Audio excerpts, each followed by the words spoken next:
to a special Almanac Beer Showcase episode of Brutal Battle. Yes, so this is one I've been wanting to get to for a long time now. And I keep putting it off.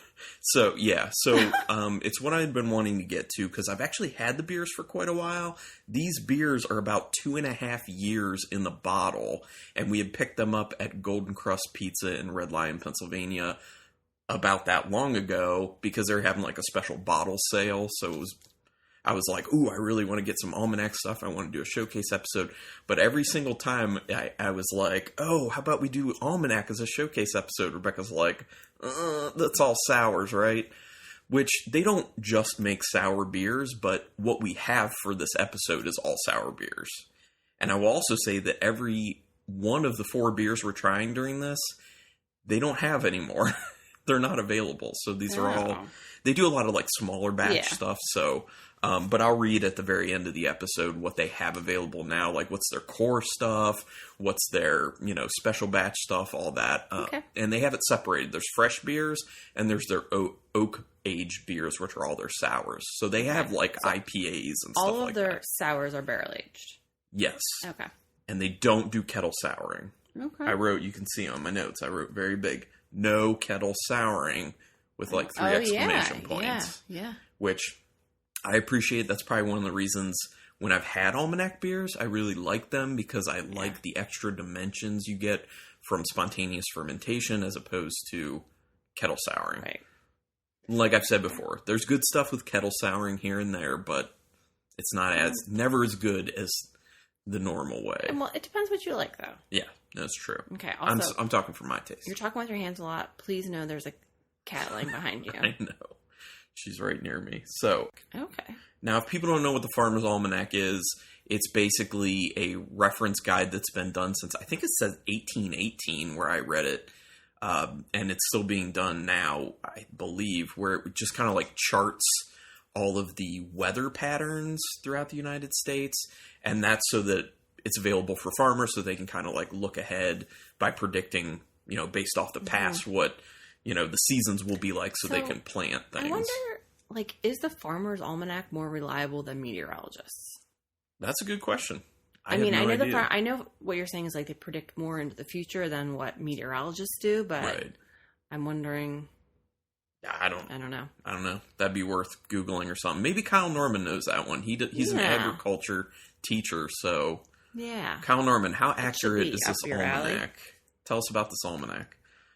Okay, so their motto at Almanac is farm to barrel. Okay. And they actually, you can see on this bottle, it says farm to barrel. Okay, now my glass is empty. I know, I'm getting there. So one of their things about doing it like Almanac and all that stuff, they're all about sourcing local sustainable ingredients for their beers. So that's kind of why they went with Almanac, because it's all about the farmers, it's all about local. Season and all that jazz. Cool. All right, so let's go with our first beer. Now, this is a dry hopped farmhouse ale aged in oak barrels with citrus, vanilla beans, and spices. And it is called Summer in the City. It's a sour, and it's 6.6% alcohol. Now, it says dry hopped, but I don't think that's going to matter, seeing as that it's like 2.5 years in the bottle. So, apologies.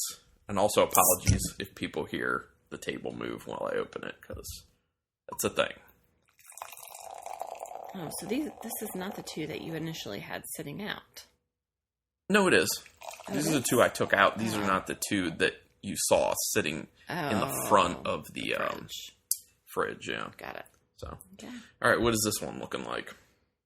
It looks very, very light. Those are huge. Do you have a bunch of huge bubbles clinging to the sides in yours? Yeah, there's a lot of carbonation to this beer. It's very light, very yellow. Yeah. There's a little orange tinge to it, but pretty yellow. It's clear. I can see through it. Although there is, there's stuff floating around in the bottom, so just know that, people. All right, let's smell it. Yeah, I'm terrible with sours because I'm like, it all smells the same. It all smells like tart. This is like tart, funky lemon. So this definitely smells funky. It definitely smells tart. Yes, I agree with the lemon. It smells very farmhousey, in my opinion. Right. I mean, I feel like it's just like the tart farmhouse, or as people say, rustic farmhouse ale. Like, that's what it smells like, with a nice lemony sour. And there's, what do you say, vanilla? There is vanilla in it. And spices, it said. Yeah, vanilla and spices. With citrus as well. So I don't know if that's like citrus peel or what. But I smell a little something. Yeah, I know. Okay. So I think it's because I know the vanilla's there. I feel like I smell a hint of the vanilla. But there are also other spices, so... Yeah, that's what I'm like. There is something... I want to say vanilla only because I know it's there. Right. But also, as I continue to sniff it, that lemony smell is morphing to a little more orangey, in my opinion. I was going to say it's definitely morphing into something sweet. Yeah. Which maybe could be... I could say orange. Yeah. In my opinion, it smells really good. It smells refreshing, yet sour. So a sour beer is never refreshing to me. In my opinion, it can be. So, your reaction? I definitely get a pretty decent funk on the end of it. You gotta admit, this is not as sour as you expected. No, it's not. There you go. There's a tartness. It's not so much sour as it is tart. There's a tartness to it. The mouthfeel is pretty light. It's very thin. Yeah. But that's okay. That adds to the whole, like, kind of crisp, refreshing thing that I said it kind of smelled like. I mean, it is, for this style, it does taste and finish very clean. Yes. There's a decent funk throughout, though. Right. It's not crazy, though. Yeah, it's like a medium-low funk. And I will say that it tastes like orange peel in there. Because there's a bitterness that goes along with like an orangey citrus. Yep. So it tastes like a farmhouse ale with orange peel. Yeah. Are you getting the vanilla on the taste? Mm-mm. No. I'm not at all. I'm not. But the thing could be over the 2.5 years it's been in this bottle, it could have just fallen out. So. How about spice? You getting spice?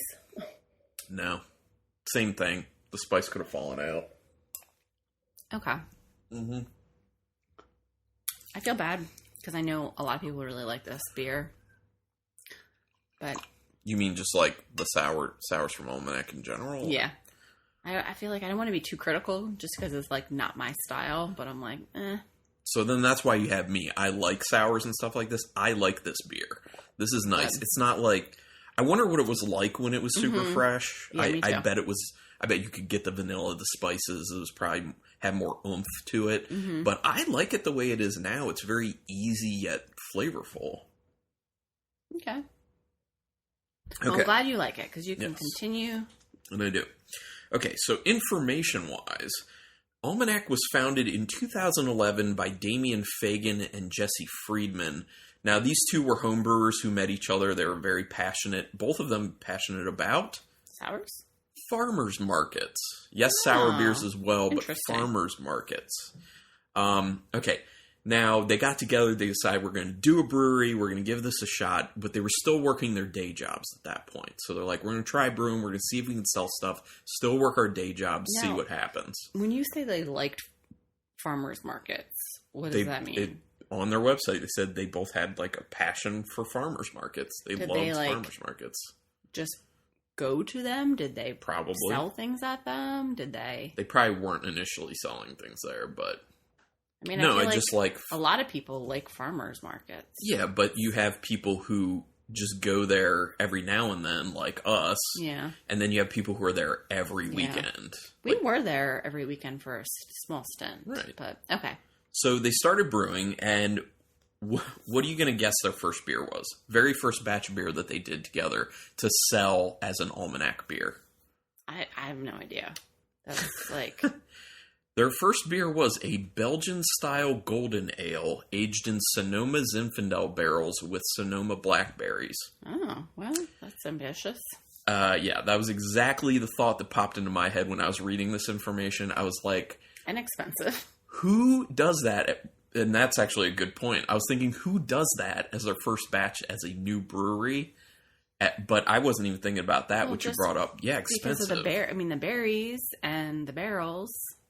Yeah.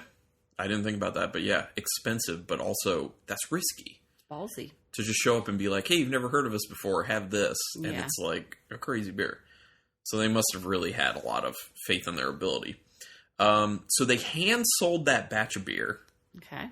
case by the case, out of the trunks of their cars.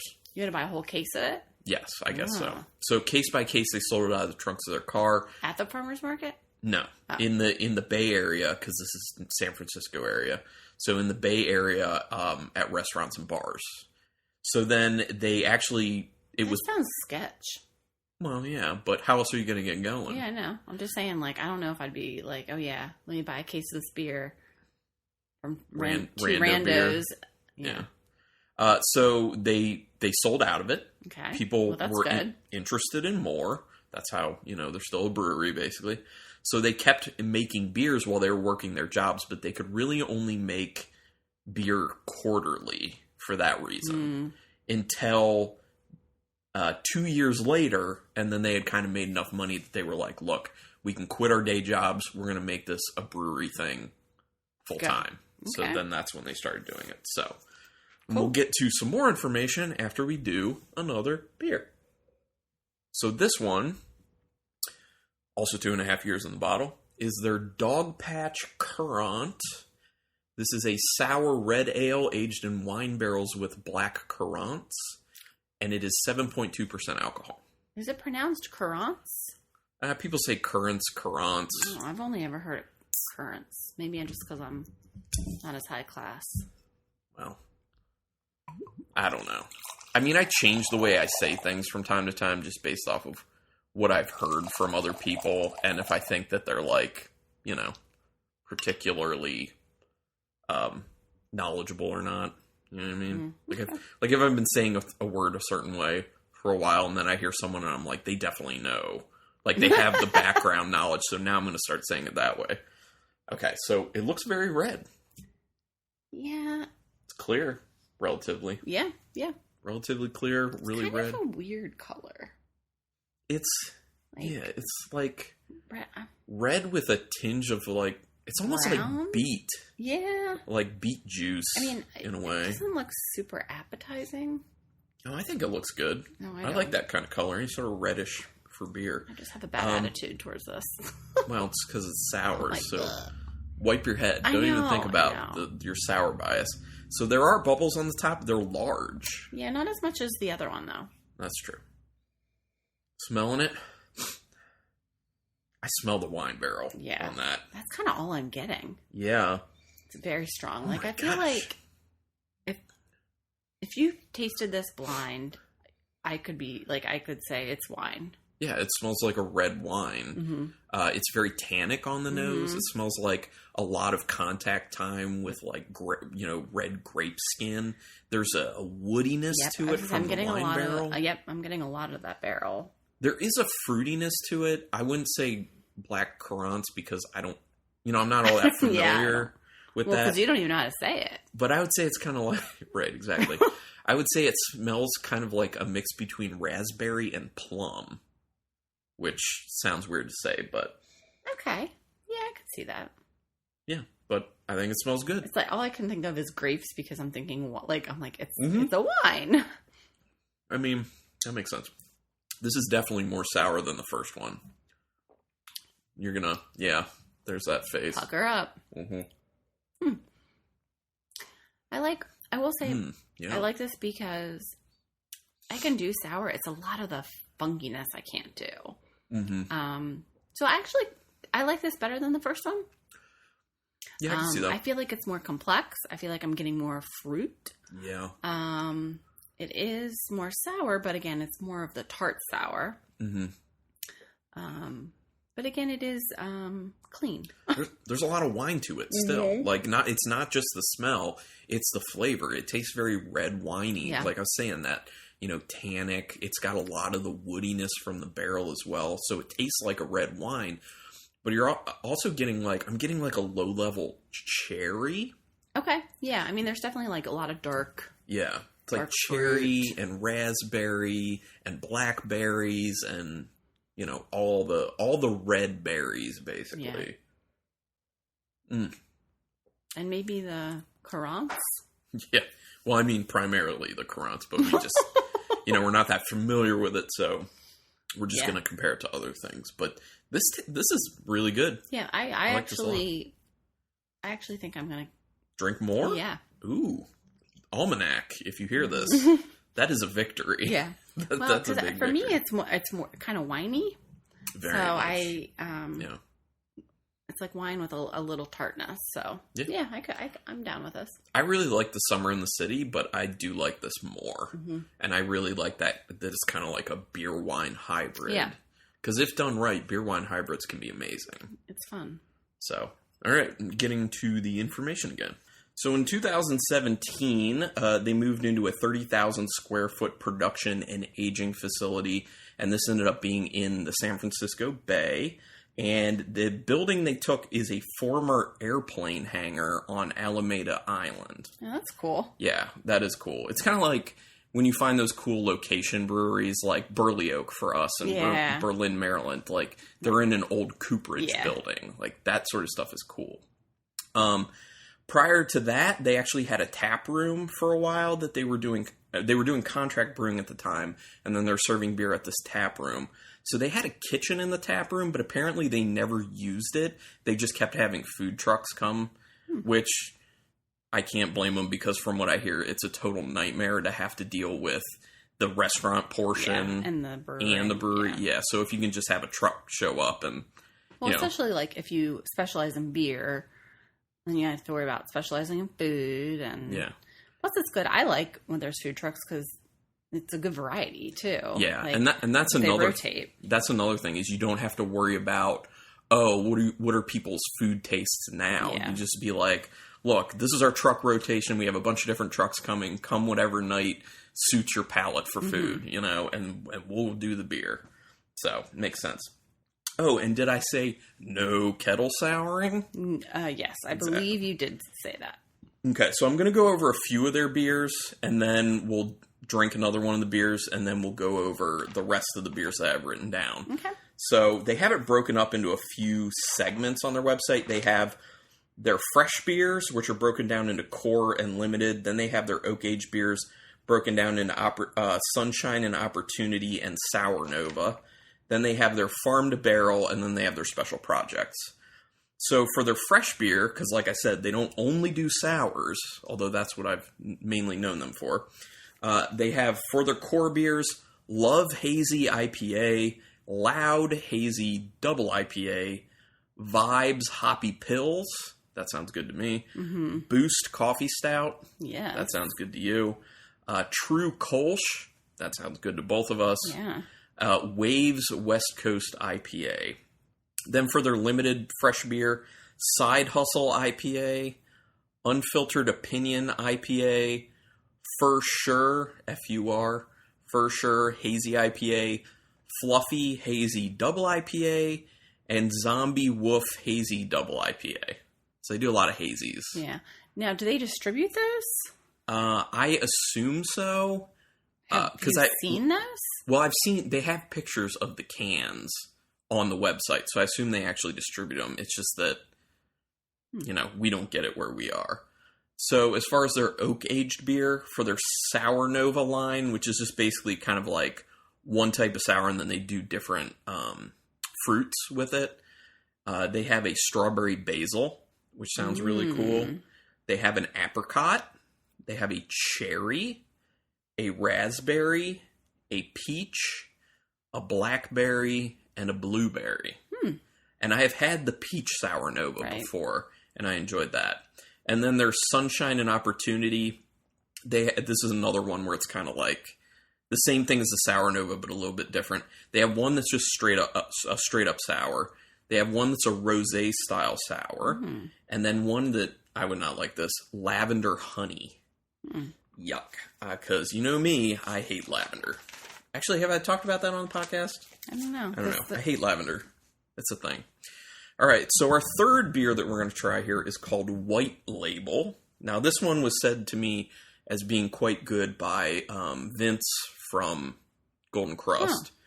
This is a dry-hopped farmhouse ale aged in wine barrels with muscat grapes, raisins, and spices. So, let's give this a gander. I assume it's going to be light in color. And it is. Yep. There you go. All right. What does it look like?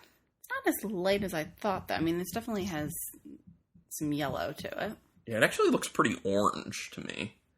Once again, it's pretty clear, but here's the thing that we found out, because we're recording this in two portions, because Rebecca can't take all that sour, and I can't drink 4 sour beers all myself. So what we found with the Summer in the City and the Dogpatch Courant is that when we got to the bottom, you actually had a bunch of stuff kind of sitting there. So when we say that it's clear, it's clear because it's been sitting upright for a while. So, but yeah, very orangey. What does it smell? It smells orange to me. Doesn't it smell orangey to you? See, this is where I struggle, because to me, this smells very much like the Summer in the City? Yeah. Yeah. Well, I mean, they're both farmhouse. Yeah, so it's like tart, farmhousey, yeasty, and lemon peel. Yep. I agree with that. I get a decent funk on the nose of this one as well. I mean, I feel like they are smelling very similar. I do get a little grapey. It's a little grapey. I'm assuming from the muscat, but then there's also a little bit of a honey on the end of it as well.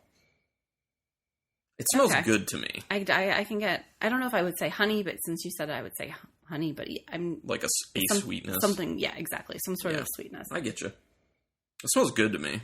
Let's go in. Definitely smells farmhousey, though. Like those rustic farmhouse. Mm-hmm. Ooh. Oh.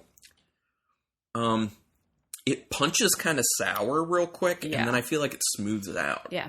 It's not as funky as I thought. It's definitely more of like tart. But yeah, it hits you real hard on the front. I get the grapiness. I do too, on the end. And I'm getting some of that sweetness, so you're calling it honey. Sure, like some of that on the end. Oh, yeah. And I get a lot of that lemon peel you were saying. And that's kind of throughout. Like, it has a decent bitterness that persists through the whole beer. I like it. Yeah. Do you taste the raisin? No. It tastes a little orangey to me as well, though. Orangey mixing with the lemon peel. Okay. Yeah. Definitely. I do taste the funkiness, but like you said, there's not as much as you would assume from the nose. And it definitely tastes like a farmhouse. Like a tart farmhouse ale. Yeah. So this is, it's pretty smooth, though. It's very nicely smooth. It's definitely approachable. Like, I can actually drink this and kind of enjoy it. Yeah. And again, it does sours are not my thing. Yeah. And it does taste a little white winey. Yeah. So putting that next to the Dogpatch Courant, right? That's like a red wine. This is like a white wine. Yeah, that's cool. I dig that. It's nice. It's nothing crazy. It's just like very well executed, light, kind of easy, but flavorful. It's good. Yeah. Oh, I didn't say the ABV on it, I don't think. Which is... It says there's bread in it, by the way. 7.3. There you go. So, here, rinse these glasses for the I'm sorry, that was not barrel-aged. Well, they're all done in oak. Oh, just oak. They're all... Well, actually, wine barrels. Oh. So, the two of the beers are just done in oak, and the Dogpatch and this white label are in wine barrels. Okay. Okay, so the rest of the beers. So they're special projects. They're Jungle Jim Sour IPA, Universal Ghost, which is a blended bourbon barrel-aged imperial stout with vanilla bean. Yes, please. Foeder Friends, which is a pale lager aged in oak foeders and dry hopped. And Grey Matter, which is a grisette in oak with pear added. Which sounds pretty interesting. Yeah. How many people are doing grisettes? No. Not many. I would like to have that. I'd like to have a lot of these. Except I don't need the hazy IPAs. You know me and the hazies, don't need it. So then the last category I'm going to read is what we're All the beers we're having are farm to barrel, so these are the farm to barrel ones they have on their website now. So they've had them kind of recently, or will have them available. Blueberry Sierra, which is a Flanders style sour aged in oak with blueberries. So all of these are aged in oak, by the way, so I won't say that part. Peach Pamplemousse Hop Cake, which is a sour IPA with peaches and grapefruit. Oh, that would be interesting. And then dry hopped. Apricot Hop Cake, which is a sour IPA with apricots and then dry hopped.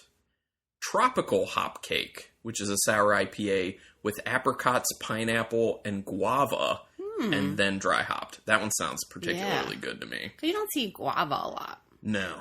And especially not mixed like that. No. If it's guava, it's usually just on its own. Strawberry Hop Cake, which we have had this one. Sour ale aged in oak with strawberries, raspberries, cherries, nectarines, and pluots, dry hopped. We had that at Golden Crust at one point. I don't remember anything. Their Fruit Cobbler, which is a sour farmhouse with peaches, nectarines, apricot, plums, and spices. That sounds good for like fall or winter. Then Farmer's Reserve number 5, which is a sour ale with raspberries, strawberries, cherries, nectarines, and pear. So a lot of stuff. Yeah. They do a lot of beers. Now, this last beer that we're going to try is not on that list. And this is an interesting one. This is one of their De Bretteville beers, which I think are heavier on the Brettanomyces. So this one is called Pumpkin Pie.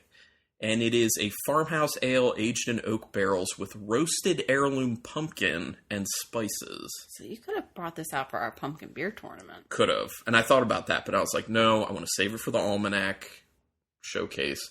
This is 7% alcohol. Okay. So I don't know how I'm going to be with this because I'm iffy on pumpkin in general. I don't know how I'm going to be on this. And spices. I'm iffy on Brett. Yeah, exactly. So it's going to be tough for the both of us, potentially. But I think I'm intrigued. I'll just say that much. I'm very much intrigued by what this could be.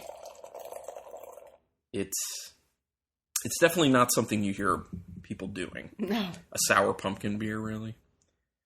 Man, that's real orange. Yes, it is. Very orange. And it's clear. Yeah. But, there's probably stuff on the bottom. It smells like pumpkin. It smells like pumpkin and spices, for sure. I think it smells really good. It smells like heirloom pumpkin to you? Yeah, exactly like heirloom pumpkin. I don't know the difference there. Doesn't make any sense to me. It's such a nice smell because you're getting a lot of you're getting the pumpkin, you're getting all the spices, but then you do get the Brett. Yeah, and I just feel like the Brett just adds an extra depth to the nose. And it goes really well with the spices and the pumpkin. Everything just kind of like folds together very, very nicely in the nose. Yeah. And it's very subtle too, though. Like it's very present, but it's not like super aggressive aromas. Are you able to pick out any of the spices? Cinnamon and nutmeg. I was getting cardamom. Okay. Yeah, I could see that. They don't list on there what the spices are, I was like, typically you think of, I'm like, cinnamon, nutmeg, and like, but there's something else. I'm like, I feel like it's cardamom. I could see that. Or ginger. Yeah, I can see that too. A lot of spices. It smells good though. Okay. Let's get in there. Going in.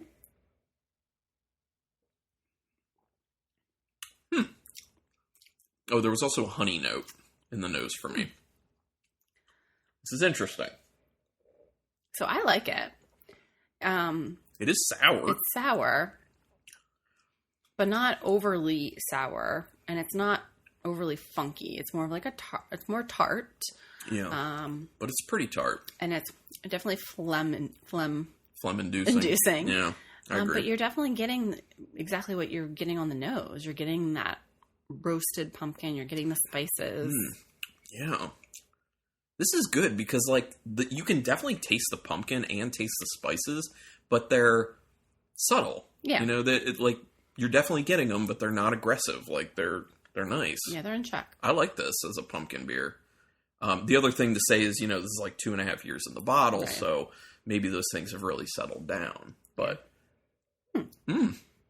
there's like an apple note that's coming through as well at the end, along with a bit of like a white wine, almost like a Sauvignon Blanc, because of the tartness in there.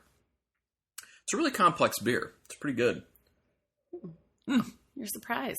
Yeah, I like it. So that's all the information we have on Almanac. Okay. I'm very excited we got to do this episode because, like I've said, I've been holding these beers and I've been wanting to talk about Almanac because I like the way they do sours. Very interesting. Did I mention no kettle souring? No. Because they don't. You didn't. Wait, they don't kettle sour? No. Oh, wow. No. Okay, so let's do our final ranking. How do we like these beers? First of all, I like them all. And whatever my first and whatever my last is going to be, they're all quite tasty in my opinion. So, I got to figure out where I want to put these. That's a toughie. Okay. Do you want me to go or no? Yeah, you can go ahead. I forget, which one's that other one there? This one's Summer in the City. Yeah. Okay, so Summer in the City is going to be my number 4. And that one is the dry hopped farmhouse ale in oak with citrus, vanilla beans, and spices. Okay. So that's your number 4. Number 3 is White Label. Okay, and that is the dry hopped farmhouse ale aged in wine barrels with muscat grapes, raisins, and spices. Number 2 is the Dog Patch Currant. Yep, the Currant. And that one is the sour red ale aged in wine barrels with black currants. And then my number 1 is Pumpkin Pie. Pumpkin Pie, farmhouse ale aged in oak barrels with roasted heirloom pumpkin and spices. The heirloom is what's important there. So for me, I'm not far off. So my number 4 is the Summer in the City. I'd still quite like it, but, that's my number 4. My number 3 is the White Label. My number 2 is the Pumpkin Pie. And my number 1 is the Dog Patch Currant. I think it's amazing how much that Dog Patch Currant tastes like the perfect fusion of a sour beer and a red wine. I really enjoyed that beer when I finished it off. So good. So good. So yeah, now what do you think about Almanac? I know you were very hesitant on this. I can appreciate them, and I can drink a little bit. It's just not sours are not one I just want to drink a whole glass of. Yeah. But this pumpkin pie, if they made it again and we could get our hands on it. I like it. You would want it for winter time? Yeah, I think it is a good winter. Yeah. And it's good for me because, with pumpkin beers, it's usually it's either the pumpkin flavor or it's more pumpkin spice or it's a mixture. The sour aspect in there gives me a little something that I really like that makes it so I can handle the pumpkin and the spices more. So, yeah, I really like this for that reason. Might be one of my favorite pumpkin beers, TBH. Wow. Good job, Almanac. Anyway, hopefully people enjoyed this episode. Send us ideas for other breweries we should do showcases on and just other stuff in general. BrutalBattlePodcast@gmail.com. But thanks everyone for listening, and until next time, keep it brutal.